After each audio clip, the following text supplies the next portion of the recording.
राधे राधे, हरे कृष्णा। आज बात करेंगे भगवत गीता में अध्याय 2 के 29वें श्लोक की, जो कि इस प्रकार है। आश्चर्यवत् पश्यति कश्चिदेनम् आश्चर्यवदति तथैव चान्ये आश्चर्यवाच्येन मन्ये शृणोति श्रुत्वाप्येनं वेद न चैव कश्चित्। अर्थात कोई एक महापुरुष ही इस आत्मा को आश्चर्य की भांति देखता है और वैसे ही दूसरा कोई महापुरुष भी इसके तत्व का आश्चर्य की भांति वर्णन करता है, तथा दूसरा कोई अधिकारी पुरुष भी इसे आश्चर्य की भांति सुनता है और कोई कोई तो सुनकर भी इसको नहीं जानता। ये जो श्लोक है भगवत गीता अध्याय 2 का 29वां श्लोक, ये बहुत ही विचित्र और आश्चर्य से भरा हुआ श्लोक है। आश्चर्य की बात यह है कि हर मनुष्य आत्मा को जानता है, समझता है, सुनता है उसके बारे में, परंतु फिर भी उसको समझ नहीं पाता। आश्चर्यवत् पश्यति कश्चिदेनम्। कश्चिदेनम् अर्थात कुछ लोग, ऐनम यानी देखते हैं, आश्चर्य से आत्मा को। कुछ लोग आत्मा को बहुत आश्चर्य से देखते हैं। आश्चर्यवद्यति तथैव चान्ये अर्थात कुछ लोग बात करते हैं या वर्णन करते हैं, किसका? आत्मा का। तब आश्चर्य से वर्णन करते हैं या आश्चर्य से आत्मा की बात करते हैं। आश्चर्यवाच्येन मन्ये शृणोति। कुछ लोग जब आत्मा के बारे में सुनते हैं तब आश्चर्य करते हैं। श्रुत्वाप्येनं वेद न चैव कश्चित्। कुछ लोग सुनने के बाद भी आश्चर्य करते हैं या समझ नहीं पाते, क्योंकि आत्मा स्वयं में आश्चर्य है। तो हमने इससे पहले के श्लोक में आत्मा के बारे में क्या क्या जाना है। हमने जाना कि आत्मा अति सूक्ष्म होती है, एक बाल की नोक के 1/10वें हिस्से के से भी छोटी आत्मा होती है। कितनी आश्चर्य की बात है ना, कि बड़े बड़े जानवर जैसे हाथी, छोटे से छोटा कोई माइक्रोस्कोपिक जीव, सूक्ष्मदर्शी जीव, जिनको बड़े बड़े सूक्ष्मदर्शी की सहायता से देखा जाता है, उन जीवों में भी यह आत्मा पाई जाती है ना। आश्चर्य की बात कि आत्मा छोटे शरीर में भी उपस्थित है और बड़े से बड़े शरीर में भी, जैसे हाथी के शरीर में, और यह पूरे शरीर में विस्तारित होती है, फैली हुई होती है, जबकि खुद ये बहुत ही सूक्ष्म होती है। आत्मा का गुण क्या होता है? आत्मा का गुण चेतना है ना। चेतना हमारे शरीर में तभी होती है जब आत्मा शरीर में है। पूरे शरीर में ये आत्मा विस्तारित होती है, चेतना ही हमें बताती है। जैसे ही आत्मा शरीर से निकलती है हम अचेत हो जाते हैं। इससे ये सिद्ध होता है कि हमारे शरीर में जो चेतना है वह आत्मा के कारण है। दूसरी चीज़ जो हमने श्लोकों में सीखी वह ये है, और ये बड़ी आश्चर्य वाली बात है, कि आत्मा एक शरीर से निकलकर दूसरे शरीर में प्रवेश करती है।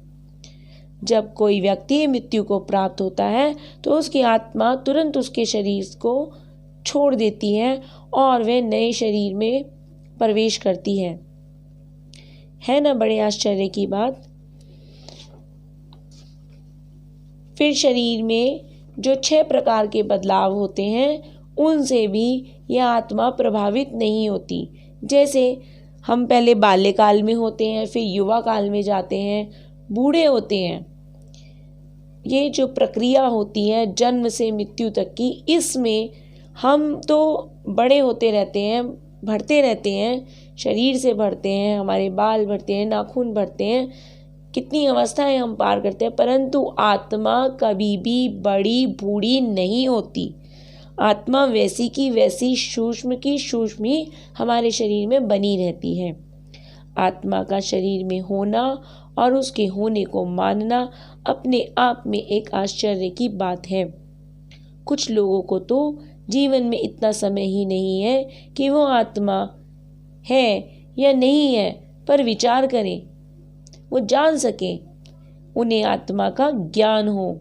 कुछ लोगों के पास तो आत्मा क्या है इस पर विचार करने का, सोचने का भी समय नहीं है। कुछ इस प्रकार के लोग होते हैं, इसको सबसे बड़ी अज्ञानता कहा जा सकता है। कितने ही इंसान पढ़ा लिखा क्यों ना हो, कितनी डिग्री उसके पास क्यों ना हो, यदि वह आत्मा पर विचार नहीं कर पाता है, नहीं जान पाता है, तो वह सबसे बड़ा अज्ञानी है। दूसरी बात, दूसरे तरीके के जो लोग होते हैं वो होते हैं जो जानते हैं कि आत्मा है, परंतु वे उसे ठीक प्रकार से नहीं जान पाते। वे आत्मा और परमात्मा को एक ही मानते हैं। उनके लिए आत्मा और परमात्मा में कोई भिन्नता, कोई अंतर नहीं होता। तो इन लोगों को भी पर्याप्त ज्ञान नहीं है।